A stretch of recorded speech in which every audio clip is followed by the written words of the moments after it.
Estamos de vuelta en perspectiva a través de Omega Estéreo, la cadena nacional. Llega a Panamá Rolando Rodríguez, vamos a tratar de restablecer la comunicación con Ana Matilde Gómez, el jefe del Comando Sur. Me llama la atención este señor jefe del Comando Sur que llega a Panamá, es un almirante, está en el puesto desde noviembre.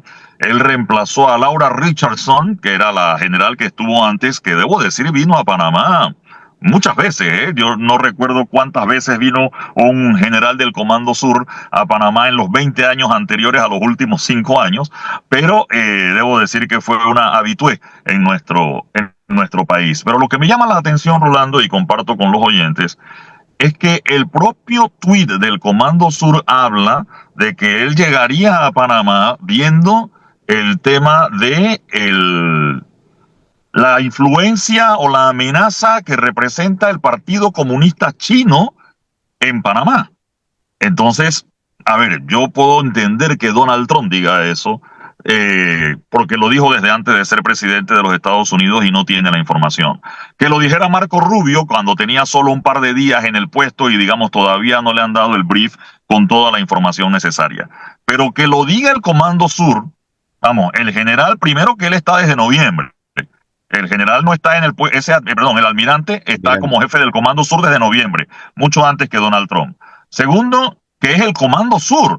No es que él llegó allí y acaba de que lo volvieron almirante de un día para otro, como el secretario de Defensa, etcétera. No, él está en el puesto de hace rato y él tiene que tener información de inteligencia de hace mucho tiempo para que permita que se replique una situación que es falsa, o vamos, estamos jugando a nuestro hombre en La Habana o el sastre de Panamá, etcétera, donde los servicios de inteligencia tienen una información que es cualquier ñamería y los están repitiendo de esa forma, ¿no? Sí, mira, indudablemente el Comando Sur justamente es para vigilar, digamos, las operaciones en América Latina de Estados Unidos. Entonces, este señor llega a Panamá repitiendo, dicho sea de paso, el mismo discurso sobre la presencia del Partido Comunista en Panamá lo divulgó la embajada americana aquí, anunciando la visita del almirante. Entonces, yo creo que si yo fuera el presidente de la República y me vienen con el discurso de que en efecto aquí en Panamá hay presencia de chinos que están accionando para controlar el canal, yo quiero pruebas. Es que no me basta con las palabras de una persona que ha mentido a todo el mundo. Y cuando me refiero a todo el mundo, es literal. Es literal. Entonces, yo no quiero, yo quisiera que después de estos discursos tan falsos, general, yo quisiera, señor almirante, yo quisiera ver las pruebas que justifiquen una acción de ustedes aquí en Panamá y la presencia del comandante de una división del ejército. Richardson, ¿no? Antes estuvo Richardson, ¿no? Que era... Que vino muchas veces a Panamá. Varias veces. O sea, sí. Esto no es varias veces. Y yo, eso es lo que me extraña a todos. O sea, si aquí hubiese eso hubiese trascendido después de la visita de la general del Comando Sur. Eso hubiese trascendido. Pero es que además, Rolando, no sé si a ti te parece, Eduardo, es que si eso ocurriera, eso fuera ciencia y paciencia del Comando Sur, porque quienes tienen aquí presencia desde hace muchísimos años y desde siempre ha sido precisamente la inteligencia de los Estados Unidos. O incluso, si eso fuese real, yo me atrevería a decir que se hubiese activado el Tratado de Neutralidad y Estados Unidos hubiera intervenido. O sea, está muy claro en el tratado, ¿no? Total. Así total. es. Así es. Bien. Entonces, ahora, interesante, debo decir que China reaccionó automáticamente, ¿no? La embajada china, el vocero de la embajada china emitió un comunicado que está postado en la cuenta de Twitter de la embajada china donde dice literalmente que es una gran mentira. Ese tema refiriéndose a la comunicación, porque aquí hay otro asunto interesante y es que la comunicación se dio en español por la embajada de Estados Unidos en Panamá, pero era realmente la traducción de un tuit del Comando Sur anunciando la visita del almirante que vendría entonces para Panamá, y allí fue que se da la reacción entonces de la embajada china, que la interesante. prensa de hoy lo titula como puramente, o sea, cita la parte esa donde dice pura mentira. Es el Porque el término como muy comunicado, panameña la porque, respuesta. porque el comunicado de la República China, el comunicado de la embajada, sí Sí, utiliza la palabra mentira, que se ha cuidado mucho la diplomacia panameña de no utilizar, lamentablemente, porque el modus operandi del señor Trump es sistemático y generalizado. O sea, él no tiene ningún respeto por la verdad. Él utiliza cualquier narrativa que sirva a los propósitos del ulterior interés que tiene respecto a quien golpea. ¿Sí? Así que él no le interesa lo que él dice, si es verdad o es mentira, y empantana a la gente con toda la política blanda esa y el soft de estar, son imprecisas, no son correctas, cuando hay una palabra bien castiza que te lo dice clarito y la acaban de usar los chinos. O sea, eso es una mentira, punto, no hay más vuelta que darle. O sea, Así la es. respuesta de Panamá siempre ha sido no hay chinos, etcétera, pero no se atreve a decirle mentiroso a los Estados Unidos, ¿no? Me parece que allí hemos sido un poco tímidos, bueno, no hemos, pero me refiero al gobierno, un poco tímidos en la respuesta, o es parte de la estrategia, o es como decía alguien, creo que lo dijo Rodrigo Noriega en este programa, del miedo a perder la visa de los Estados Unidos, de los funcionarios, de no querer ofuscar a ningún funcionario gringo en ese sentido. O, a ver, como estrategia de comunicación, muchas veces se le recomienda al afectado no digas nada, no respondas. Y a lo mejor esos millones que se están gastando, Ana Matilde, usted lo ha denunciado en los consultores allá en los Estados Unidos, que además son trompistas, a lo mejor la estrategia de ellos ha sido decirle a Panamá no digas nada. Porque eso también pero pésima eso también es una estrategia. estrategia, ¿no?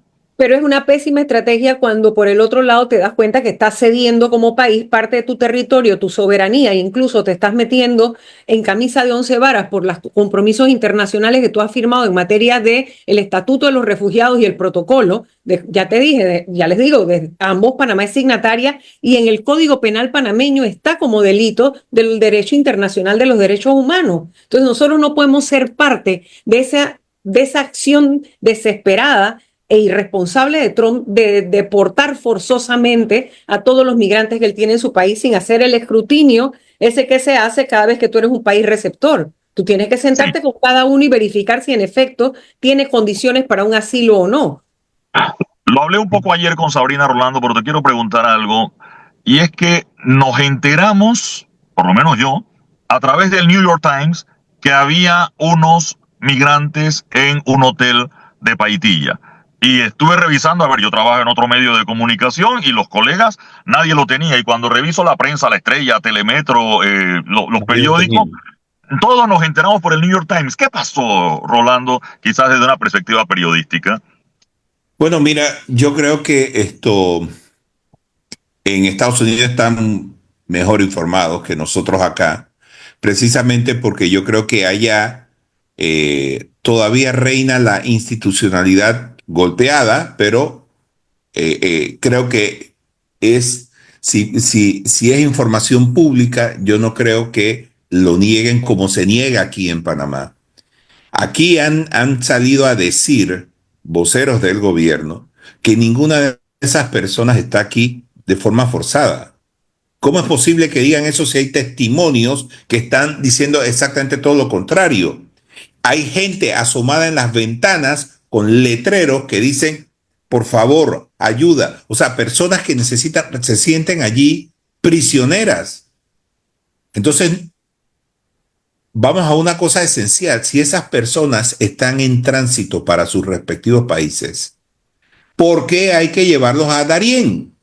¿Por qué hay que meterlos en un campamento? Y una cosa más, yo quisiera que hoy el presidente de la Nación anunciara Ya una está por gira hablar, ¿no? periodística a ese lugar para ver las condiciones en que van a ser alojadas esas personas. Porque aquí, hablemos muy claro, son familias que tienen niños, que tienen adolescentes, gente que necesita atención.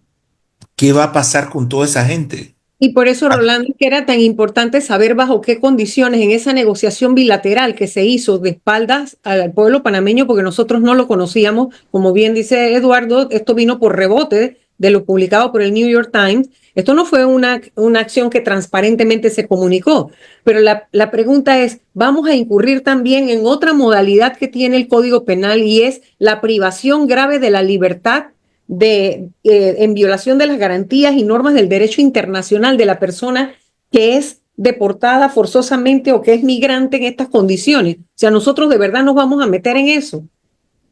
O sea, ya estamos metidos. ¿Qué vamos a hacer con estas personas? O sea, nosotros, en teoría, esto fue parte de una negociación bilateral para bájame la intensidad, que es lo que tú quieres.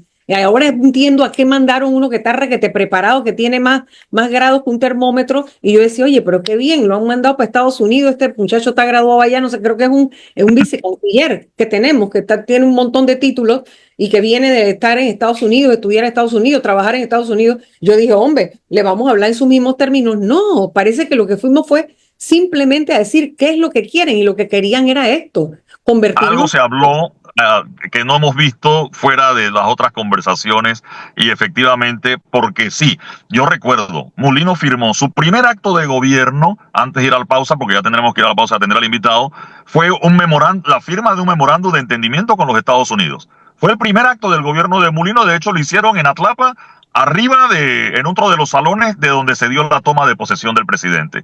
Pero ¿qué dicen estos documentos? Porque sabíamos que Estados Unidos iba a pagar por los migrantes, pero entendíamos que eran los migrantes que llegaban a Darién y que venían a través de la selva. Ese es el punto, nos dieron la vuelta. Una cosa son los migrantes que Panamá podía contener, porque o hay una zona gris en ese documento donde solo dice migrantes y no especifica el origen de los migrantes, y como Estados Unidos paga, entonces nos trae a los migrantes que ellos les dé la gana.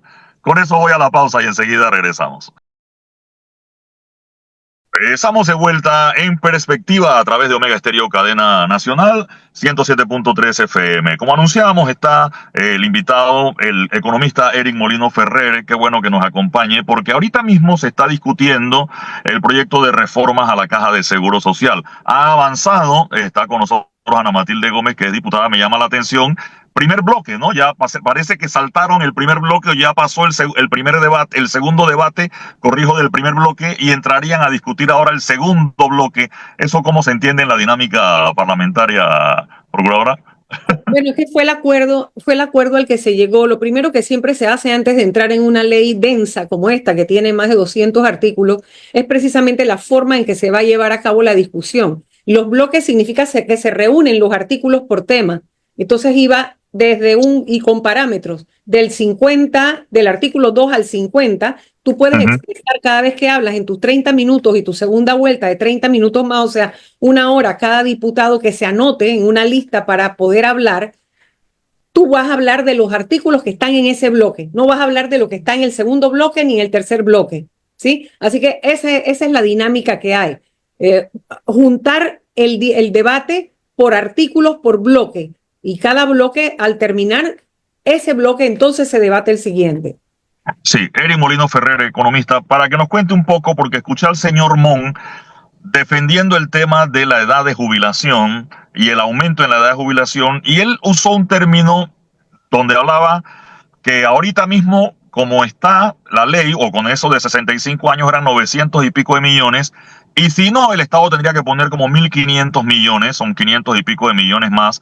Y habló además de que esos 500 millones el Estado no los tiene, sino habló como de una reforma tributaria. Y cuando él dijo reforma tributaria, yo, espérate, me tuve que poner bien el cinturón, porque reforma tributaria ahí me asusta un poco cuando lo mencionan también. Buenos días, bienvenido.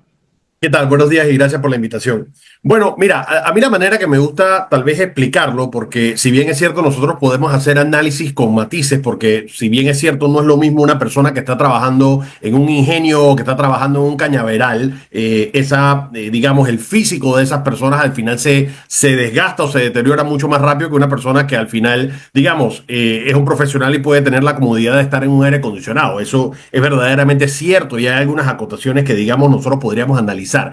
Pero al final yo creo que la discusión en general se ha vuelto un sí pero en lugar de un sí y. Si nosotros planteamos, por ejemplo, mantener la edad de jubilación, lo que debería seguir es, ok, si se mantiene la edad de jubilación como está, habría que de alguna manera buscar de dónde van a salir los 500 millones de dólares adicionales de aportaciones que se requeriría tener. Que por un lado tú dices, bueno, tendría que ser el Estado, pero recordemos que al final aportaciones del Estado no son de un bolsillo mágico, sino más bien que son dineros que tendríamos que estar nosotros aportando como contribuyente o por deuda. Este punto en particular del tema de la edad de jubilación, explícitamente por el tema financiero, ha sido una de las cosas que las calificadoras de riesgo y las agencias internacionales que nos prestan dinero han estado viendo con particular atención, porque al final la situación financiera del país está drásticamente diferente a la que nosotros teníamos hace 10 años y tal vez hace 10 años no hubiéramos podido no dar el lujo, pero hubiéramos tenido cierto nivel de flexibilidad para priorizar la caja del Seguro Social como pago, reducir 500 millones de dólares de tal vez otro gasto y poder hacer eso. Hoy en día nada más hay dos opciones. O aumentas la deuda, la cual va a ser mucho más cara, y si perdiésemos el grado de inversión, tendríamos menos gente dispuesta a prestarnos ese dinero, o vamos a tener que hacer de cierta manera algún tipo de reforma en la que nosotros tengamos que buscar un aumento en los ingresos. Ahora, yo soy, y siempre lo he dicho, y varias veces lo he dicho, que antes de empezar a hablar de reformas fiscales, que también incluiría reducción en los gastos, yo empezaría por reducir lo abultado que está la planilla estatal, el presupuesto que tiene el Estado, una serie de instituciones que tienen redundancia. Pero yo siempre me aboco a que Panamá puede aprender de las experiencias en otros países, y la enorme mayoría de los países en Latinoamérica, precisamente buscando esa autosostenibilidad financiera de largo plazo, han tenido que hacer ajustes a la edad de jubilación. De hecho, Suiza ha hecho un, digamos, análisis bastante acertado en la que ellos dicen esto tiene que ser móvil y variable. Ellos ponen que la edad de jubilación debería ser como mínimo 66 años, pero debería ser también el 80% de la expectativa de vida. Es decir, que en la medida que nosotros vamos aumentando nuestra expectativa de vida, debería irse corriendo esa fecha. Al final, como dije al principio, independientemente de los análisis que podríamos hacer puntualmente sobre el desgaste físico que tienen, digamos, los trabajadores, que eso es una realidad, también hay que nosotros decir, bueno, pero es que si no hacemos este ajuste, de todas maneras va a haber un descalce financiero, y la conversación tiene que ser de dónde se plantea o se considera que va a salir ese descalce financiero, porque lamentablemente estamos en una situación donde no va a poder venir por deuda sin que eso implique que perdemos el grado de inversión y que aumente el costo financiero, o que hagan algún tipo de reforma. Ahora, Eric, estamos hablando de seguro social y yo no sé si tenemos que hablar también de seguridad social. Porque cuando hablamos de seguro social estamos hablando de cotizantes a la caja, los que tenemos trabajo y pagamos cuota. Pero cuando yo oigo a René Quevedo que dice que la mitad de los panameños están en la informalidad, que aquí tenemos funcionarios y trabajadores informales, esos trabajadores informales no tienen seguro social. Entonces, ¿qué va a pasar con esa gente cuando tenga 70 años, o 65, o 62, o la edad que sea que lo vayamos a poner? Claro, de hecho, viéndolo en números fríos, tú tienes 1.9 millones de personas ocupadas, que no es lo mismo que empleadas. Ocupado, por definición, de acuerdo a la INEC, son personas que han estado trabajando en el momento que se hace la encuesta. Eso no significa que necesariamente están teniendo continuidad o que son un trabajo formal. Cuando tú lo empiezas a desglosar de esos 1.9, tú tienes aproximadamente 900,000 que trabajan en el sector particular y son independientes. A eso le tienes que sumar los 771,000 informales que tenemos y también agregar los 266,000 personas que están en el sector público. Esa es la descomposición de esos 1.9 millones ocupados de los 4.5 millones que están trabajando. Eric, y en esa ecuación también contempla, o no sé, para tu análisis, cómo vamos a hacer con los que están en empleos formales, pero son informales, que la Caja del Seguro Social no corrige, que esto es una deformación del mercado laboral panameño terrible. ¿Cómo es que yo voy a estar en una empresa que es formal y paga impuestos y a mí no me pagan seguro social? Entonces, claro. Porque a veces cuando decimos informales pensamos en los buhoneros y en la gente del semáforo. No, y es que hay una cantidad de empresas aquí que no le están pagando seguro social a sus empleados. O sea, y no solo empresas, Ana Matilde, profesiones libres, abogados, por ejemplo. Pero peor es lo que te acabo de decir. O sea, una empresa que el Seguro Social podría perfectamente caerle encima y obligarla, y no hacen nada, y en la reforma no lo ponen tampoco, ninguna obligación de cómo vas a corregir empresas formales que se saltan, se brincan, se vuelan el Seguro Social. O sea, una serie de informales en empleo formal. Eso es inaceptable. Ojo, y vayamos, digamos, a la causa raíz, ¿por qué tenemos esto? Porque lo que está hablando la ex procuradora es 100% cierto. Tú al final tienes una situación en donde existen empresas, que no es la mayoría, al final cuando tú desglosas la informalidad, estamos hablando de que de los 771 hay 120 informales que participan del sector formal. Es decir, si existen informales en empresas formales que no están cotizando o que están en estado de informalidad, y aunque no sea un número significativo, eso no quita el hecho de que definitivamente tenemos que hacer que el Estado de Derecho permanezca, porque es que al final nosotros tenemos una situación...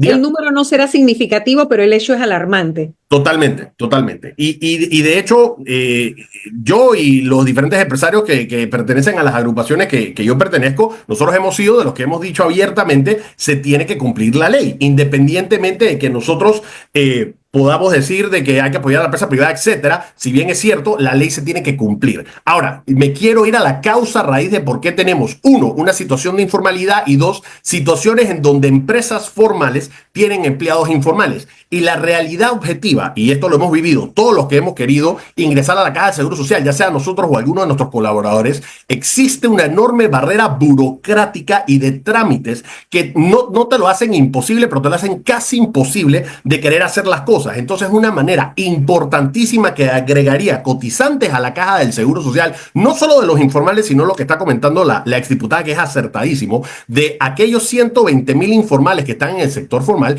es hacerle más fácil al empleado y al empleador poder transicionar a ese informal a la Caja de Seguro Social y que cotice. Y permíteme aquí otro comentario, Eric, y es que en ese sentido la reforma del 163 no lo trae. No está por ningún lado del articulado nuevo, no lo incluyeron, ¿eh? Es que no lo mejora, no te dice nada que facilite a una empresa corregir semejante distorsión. De hecho, y una de las cosas que a mí me parece importante... Un momentito, sí, Rolando. Sí. Mira, a mí más que todo este problema del detalle de todo esto, me preocupa la generalidad.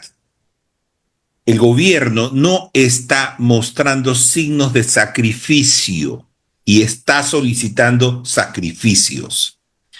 Eso es un problema de credibilidad terrible, Eduardo. Mira, y hay otro aspecto que me preocupa. Fíjate que una de las cosas que no está dicha, pero está sobre la mesa, es que parte de los aportes del gobierno a la Caja de Seguro Social para cubrir sus necesidades se basa en la reactivación de la mina.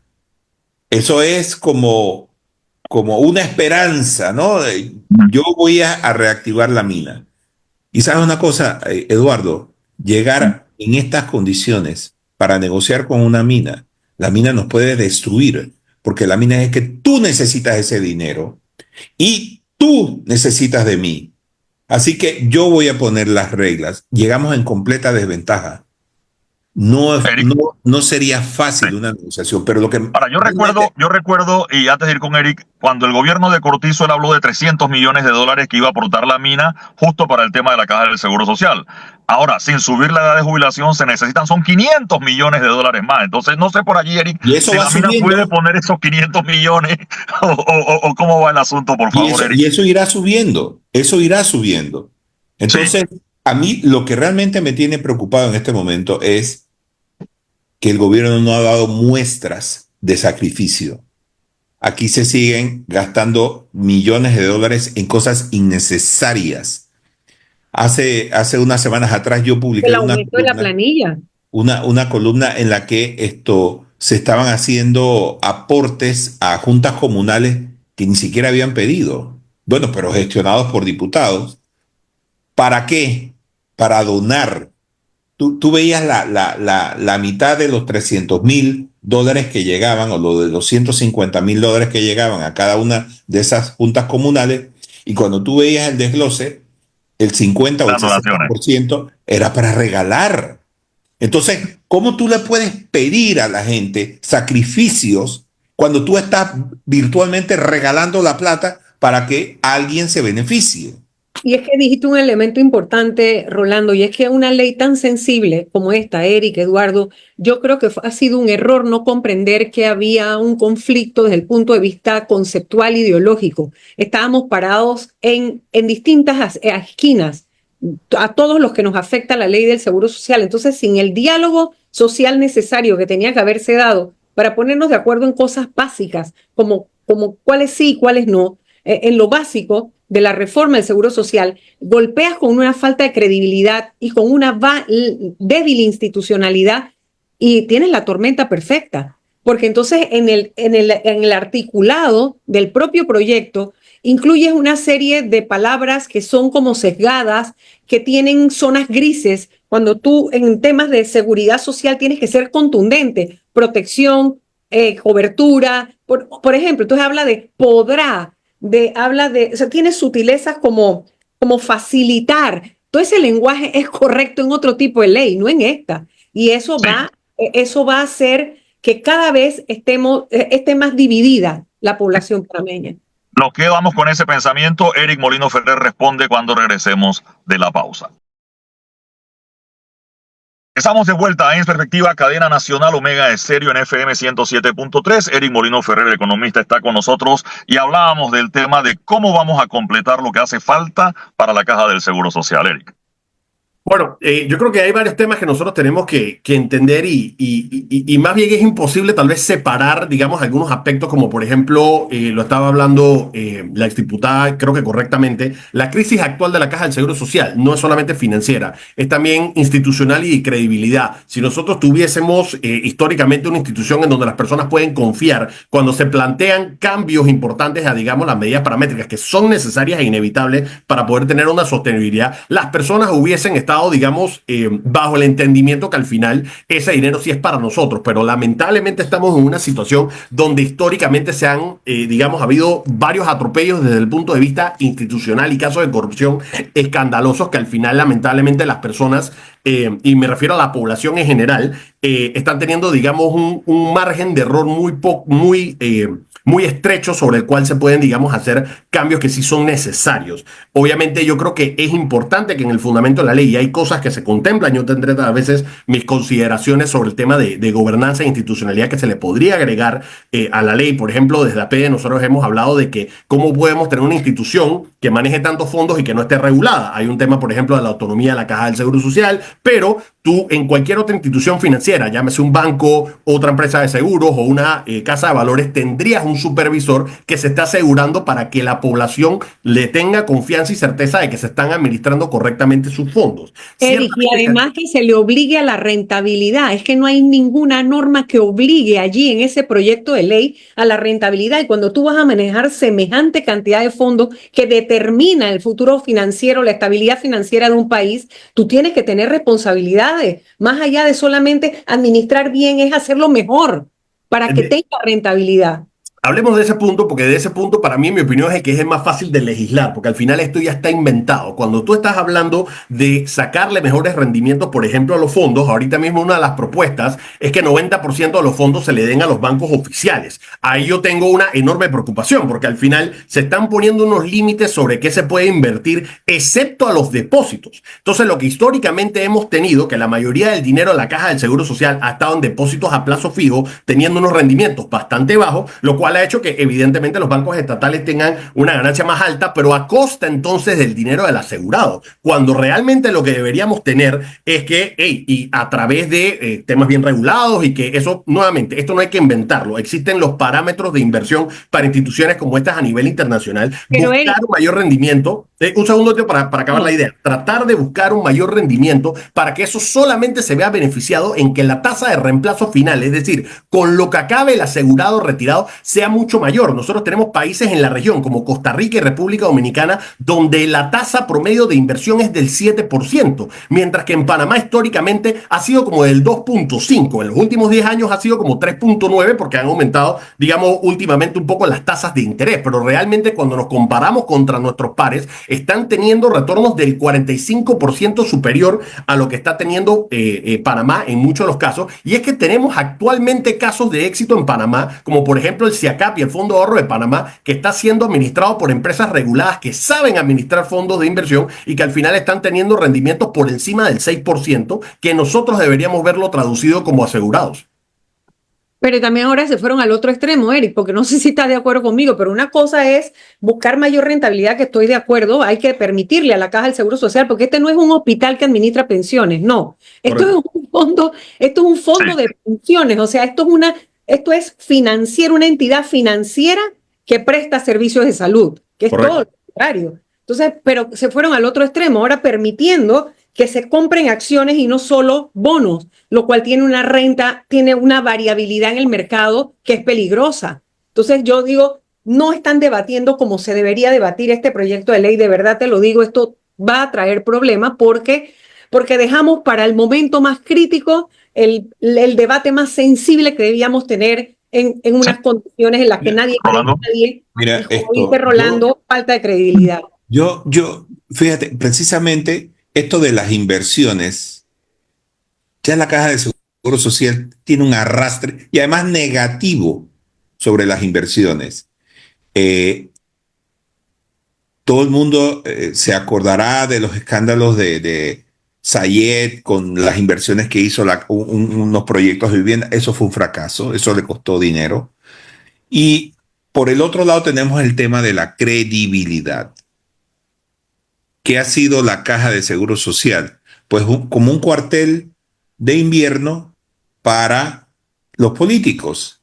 Llegaban con su lista y por eso tenemos una cantidad de personal administrativo en la Caja de Seguro Social que sobrepasa las necesidades de la institución. Y me duele decirlo, pero yo soy de las personas que creen que que es una cosa que no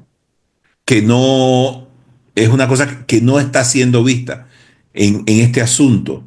Y es que la institución, si bien le tiene que prestar servicio a los asegurados y a los dependientes, hay una enorme falta de profesionales de la medicina en la Caja de Seguro Social.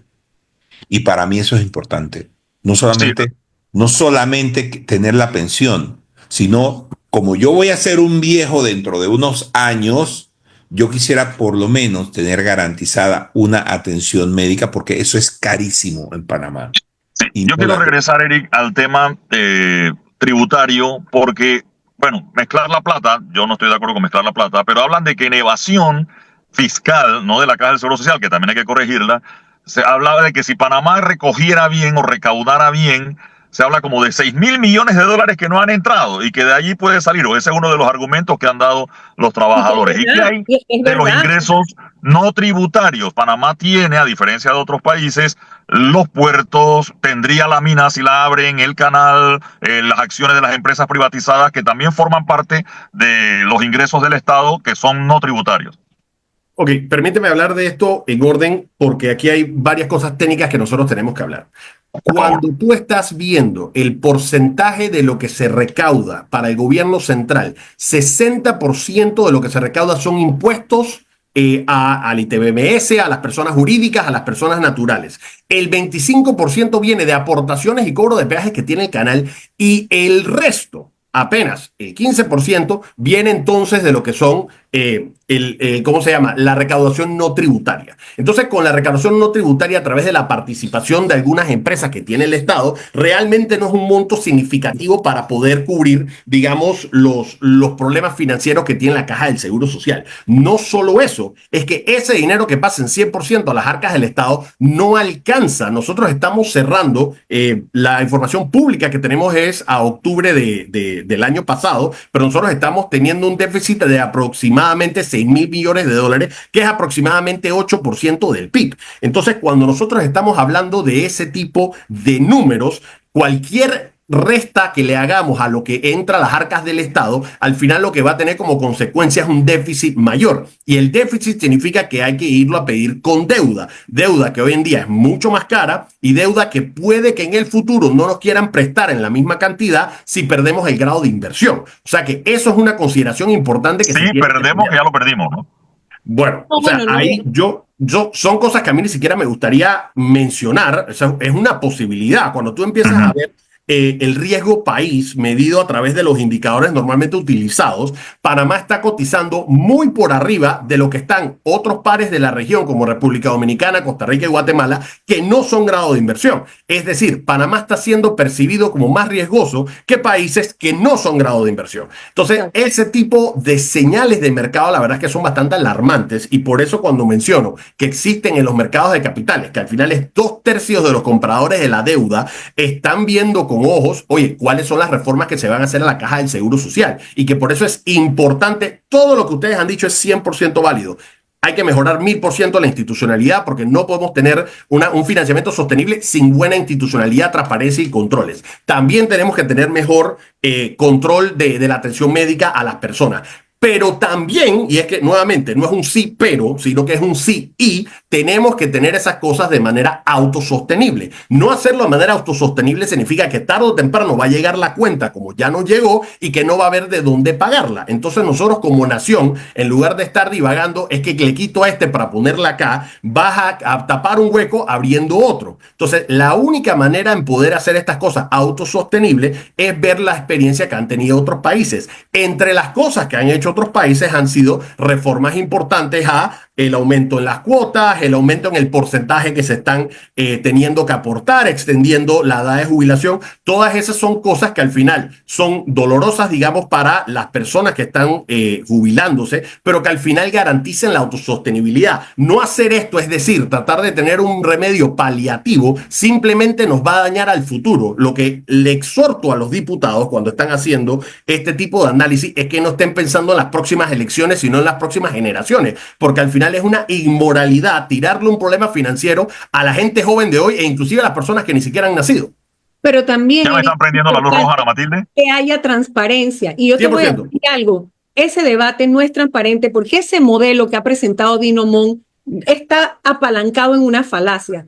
Eso de que como si el salario mínimo en Panamá fuera $1,000, eso no es real. Aquí el salario mínimo en general, o sea, el grueso, no llega a $900 y nadie tiene aumentos automáticos como en el promedio. Creo que él pone ahí como 1.5.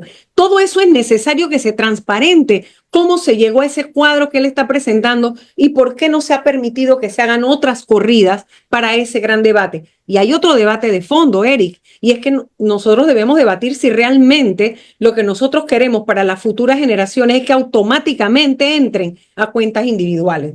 Claro. Ese también es necesario, ese debate, porque eso en la ley queda automático. O sea, una cosa es que los que estamos ahora podamos decidir y otro que en el proyecto de ley, los que vienen detrás, esa generación no van a tener esa opción. Entonces yo creo que el debate sí le hace falta más sustancia. Bueno, se nos acabó el tiempo, ya está Daniela ya haciéndonos señas, significa que entonces hemos terminado por hoy. Gracias a Eric Molino Ferrer por estar con nosotros. Rolando Rodríguez, ¿en Peronomé o acá en Panamá, Rolando? En Panamá, en Panamá. Ah, en Panamá, pensé que estaba allá en Peronomé, que fue la última vez que nos vimos. Ana Matilde Gómez Ruilova, gracias por acompañarnos. Ya está lista Lorena Castillo en altavoz a través de la cadena nacional Omega Estéreo. Gracias a Daniel en los controles. Ha finalizado En Perspectiva, un análisis para las mentes inteligentes. Por los 107.3 de Omega Estéreo.